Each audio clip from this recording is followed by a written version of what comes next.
On August 8th, 2014, an indie game developer known by the pseudonym AnimDude would release a game to the digital distribution platform known as Desura.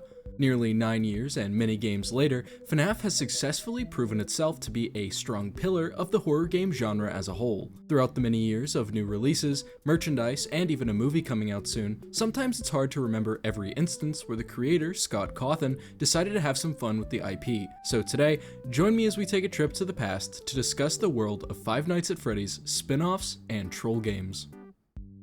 To make things as easy as possible to follow, we are going to be taking a look at each game from earliest to newest, starting with the troll games and ending with the spin-offs. For our first troll game, let me take you back to 2015. If you remember anything about this era of FNaF, you should know very well that this time was arguably the best time to be a fan, as ScottGames.com was regularly updated with teasers here and there, keeping everyone on their toes. I remember the influx of videos and posts showing off potential hidden Easter eggs in some of them. Though most of them ended up being hoaxes, this era was genuinely the most fun, as nowadays it's way easier to debunk claims by sifting through the game files. So, on February 15th, 2015, an announcement was made to the FNaF 3 Steam page titled Early Beta Testing Successful. In this post, Scott details that his kids had playtested the game the night prior, even having succeeded in scaring them. Throughout the entire post, you'll notice that some words have extra letters. After isolating each of them and lining them up in order, you'll be greeted with the words, "My name is Springtrap." Shortly after this post was created, there was a strange occurrence happening on ScottGames.com. If you're unaware, ScottGames.com was the website owned by Scott Cawthon himself, where every once in a while the page would update, teasing the next game to continue building up excitement. Oddly enough, on this very day, if you were to visit said page, you would notice the website appeared to be suspended. Initially expecting a new teaser, as time passed, rumors spread rapidly that Scott's accounts had been compromised alongside the website. As these posts began spreading, people were freaking out, with even the prominent FNaF YouTubers at the time posting videos warning people. Eventually though, all of it would come to a halt when Scott Cawthon himself made another post on the FNaF 3 announcements page, stating that he had been hacked, with the hacker posting FNaF 3 in full on their GameJolt page. Going to the page of the supposed hacker, GLoWhNo, and downloading the game, the first thing you'd be greeted with was none other than Springtrap himself. Of course, many expected this to be a genuine rip of the game. After pressing play, you'd be greeted with a reskin of the game made by Scott titled There Is No Pause Button, with AnimDude's head replaced with a Freddy mask. Though we didn't get a full game, if you decompile what we do have, you can find images of the full title screen, and frames of Springtrap glitching out with William Afton's face visible inside.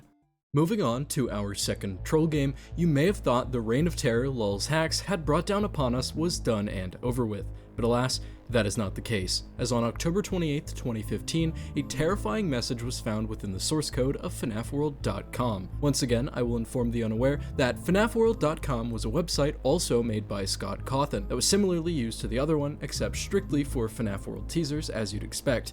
But what you may not have expected were what horrors lie within the website's source code.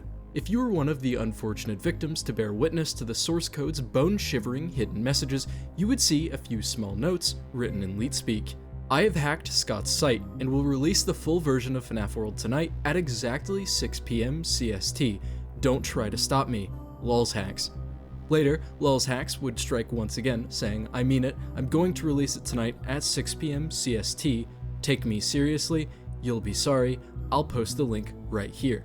LOLHNO. Of course, as expected, LOLHNO would then release his third and final message on the matter, saying, I've released it, LOLHNO, with the words download FNaF World, which when clicking the hyperlink, would take you to the supposed leaked FNaF World. When loading up this game, you'll notice unlike the previous troll game, this one is really fun to play and doesn't get old fast. The game is a reskin of a previous Scott Cawthon game titled Fighter Mage Bard, in which instead of your character choice of Freddy, Bonnie, and Chica, you'll have a fighter, mage, and a bard. Essentially, you'll go through different areas collecting abilities and coins to purchase items that will aid you in battle. Eventually though, you'll get powerful enough to steamroll any enemy you come across, and then you beat the game, with the final boss being Purplegeist, who also makes an appearance in FNaF World. Though we have reached our third troll game, this one just so happens to be the first that will unfortunately not feature our good friend lulzhacks. Instead, on October 4th, 2016, Scott would make an announcement on the Sister Location Steam page. Within this post, Scott details his worry that while making Sister Location, he might have created a game too dark and disturbing for his casual audience. Quote, "I wanted to create experiences that would really have an impact on people. I feel like I got to do that with the first few games, but somehow I feel like I let myself get too dark with this one." Near the end of this post, Scott also mentions that he will be releasing the mature version on GameJolt, delaying the Steam release to make the game less disturbing. Readers would then reach the bottom of the post where a link would be provided to what was thought to be the darkest game Scott has ever made. As you can see, this is clearly not Sister Location, and many others who fell for the trick sat in confusion, wondering if Scott had perhaps attached the wrong game. Essentially, the entire game is, as usual, a reskin of an older Scott game called Sit and Survive, where you have to survive waves of enemies by prepping beforehand using the money you gain. Over time, the waves get progressively harder, as eventually you'll exhaust all of your resources and succumb to the enemies. As a side note, funnily enough, Matt Pat of Game Theory happened to be live streaming on his channel GT Live when the post was created, allowing you to get a feel for how the entire FNaF community felt when they realized that Scott successfully got us again with another troll game.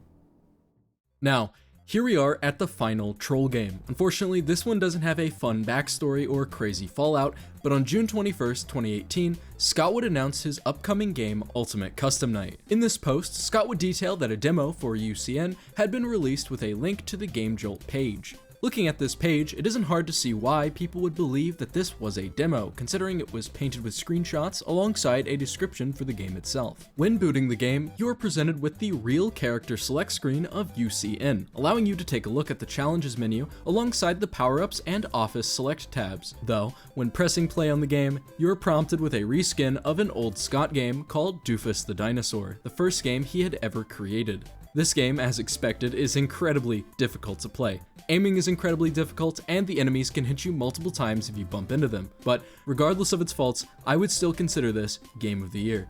At the end of the game, you will have to fight FNaF 4's very own Nightmare. After completing the game, you are met with this screen with the text, "The Real Custom Night coming soon." And now that we have finished up the list of troll games, let us take a look at some of the arguably more popular FNaF spin-off titles. After the release of Five Nights at Freddy's 4, Scott would update his website with a seemingly final message saying, "The end, thanks for playing." Initially fearing the end of FNaF, the community quickly found that if you brighten the image to the right of the word end, there was a small question mark, implying it of course wasn't the end. Days later, Scott Games would be updated once again with a strange image, showing all of the animatronics from the 4 FNaF games waving at the camera with text at the top that reads, "Thank you." Of course, this post would be concerning to many, as this conveys a different message than the previous update. As the days passed, eventually the fans consistently checking the website for updates found that something had changed. On September 9th, 2015, just above Toy Freddy, what was previously a normal endoskeleton now looks a bit more cartoony. Over the next 2 weeks, more characters were transformed into these cartoon variants. The text at the top that previously said "thank you" began fading out, being replaced by new text that said FNaF World. After the final few characters were changed, the image was finally complete, topped off with text at the bottom that read, "Coming 2016." Scott would also go on to make an entirely new website dedicated to FNaF World teasers named FNAFworld.com. On October 15th, 2015, the official trailer for FNaF World would be released, starting with the usual unsettling visuals you'd expect from FNaF, then Adventure Freddy, Bonnie, and Chica pop into frame with the soundtrack of the game playing in the background. You were then shown gameplay, a list of every playable animatronic, finishing with Adventure Mangle playing paddleball before the words "coming soon." On January 21st, 2016, FNaF World was officially released on Steam at a whopping $10. So far, this had been the first game in the series to go into the double digits, and I'd love to say rightfully so, but on release, this game had glaring issues. From the trailer, the game was shown to be a 3D RPG. What we got instead were 8-bit assets. This was a huge letdown for many, which garnered hate very quickly. Scott then took the game down from Steam, offered refunds, and promptly uploaded an updated version of the game later down the line to fit more with what the consumers were expecting.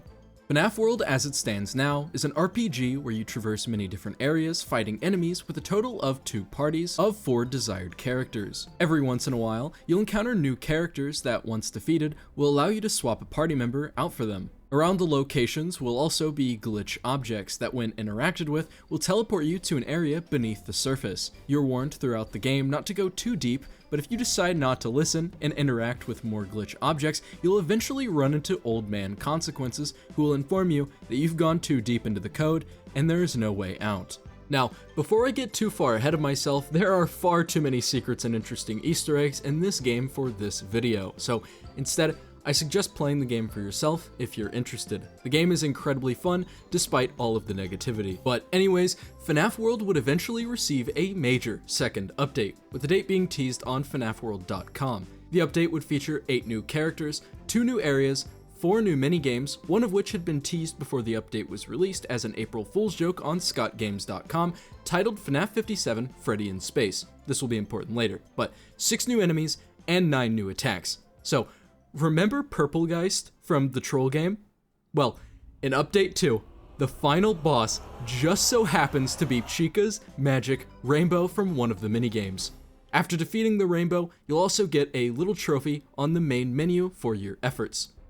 Before moving on to our next game, I want to briefly mention Ultimate Custom Night. There's a massive debate regarding if UCN counts as a spin-off or not, and in my opinion, I would say it might be, but I think it has ties too close to the main games for me to dedicate a large section to it.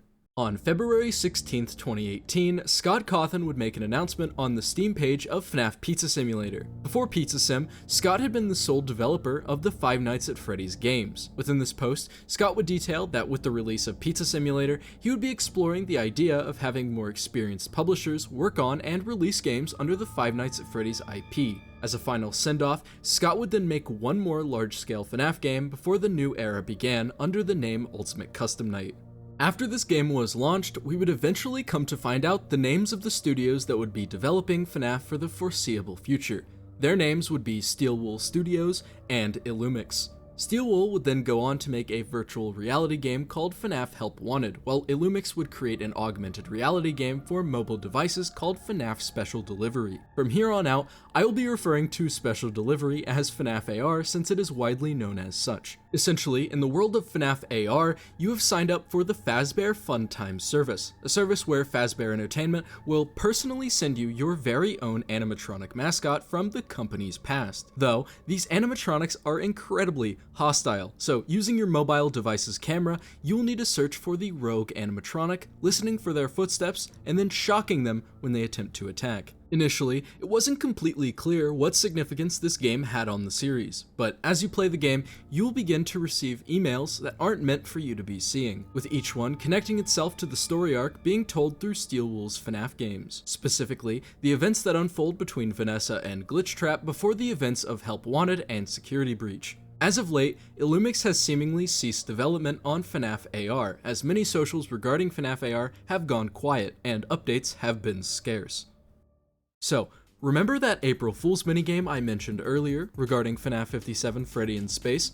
Well, on December 3rd, 2019, the dream of having a full release of Freddy in Space would come true as FNAF Freddy in Space 2 would be developed for Game Theory's St. Jude charity event in honor of a FNAF fan who had unfortunately passed away a few months prior. Throughout the game, there would be collectibles and secrets that would increase the amount Scott Cawthon himself would donate to the charity, with the limit being set at $500K.